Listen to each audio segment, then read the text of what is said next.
السلام علیکم ورحمۃ اللہ وبرکاتہ۔ آج بڑی اہم حدیث پڑھوں گا، ائمہ دین و علماء کرام کا مقام و مرتبہ۔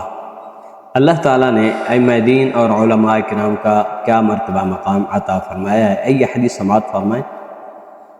حضرت ابو ہریرہ رضی اللہ تعالی عنہ سے روایت ہے کہ سیدنا رسول اللہ صلی اللہ علیہ وآلہ وسلم نے ارشاد فرمایا، من دعا الى هدى كان له من الاجر مثل اجور من تبعه لا ينقص ذلك من اجورهم شيئا ومن دعا الى ضلالة كان عليه من الاثم مثل آثام من تبعه لا ينقص ذلك من آثامهم شيئا۔ یہ حدیث صحیح مسلم شریف کے اندر موجود ہے، کتاب العلم کے اندر۔ اس کا جو نمبر ہے 2674 ہے۔ آئیے اس حدیث کا ترجمہ سماعت فرمائیں۔ رسول اللہ صلی اللہ علیہ وآلہ وسلم نے ارشاد فرمایا، جو ہدایت کی طرف بلائے تو اسے پیروی کرنے والوں کے برابر اجر و ثواب ملے گا۔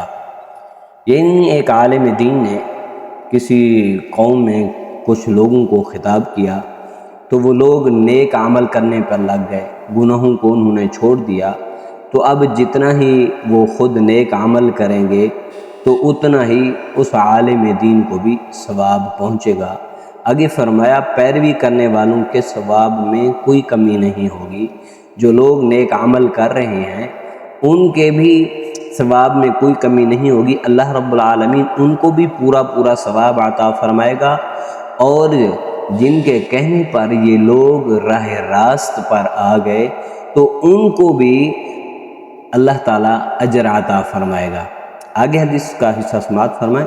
جو شخص گمراہی کی دعوت دے تو اسے پیروکاروں کے برابر گناہ ہوگا، کیونکہ گمراہی گناہ ہے، تو اس لیے جتنے بھی لوگ اس گناہ میں شریک ہوتے جائیں گے، گناہ کرتے جائیں گے، تو اس گناہ کا جو ہے عذاب اس شخص کو ہوگا جس کے کہنے پر وہ گناہوں پر لگ گئے، اور پیروکاروں کے گناہوں میں کچھ کمی نہیں ہوگی۔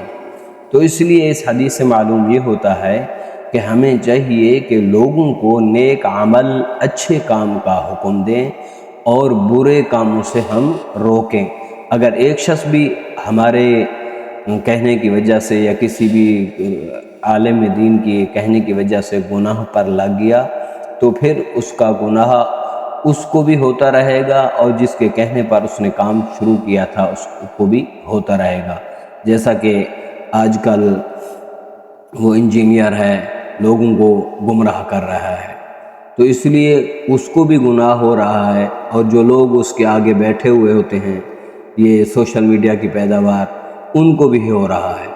اس حدیث مبارک میں علماء کرام اور مبلغین کی شان و مقام کو واضح کیا گیا ہے کہ قیامت تک جتنے لوگ ان کی تدریس و تصنیف اور وعظ و تبلیغ سے فیضیاب ہوتے رہیں گے، ان کا اجر و ثواب بڑھتا چلا جائے گا۔ جیسا کہ گزشتہ صدی میں اعلیٰ حضرت امام احمد رضا خان قادری بریلوی علیہ رحمہ نے تبلیغ دین، ترویج سنت اور تردید مذاہب باطلہ اور رد بدعات و منکرات کا فریضہ کما حق ہو ادا فرمایا تھا۔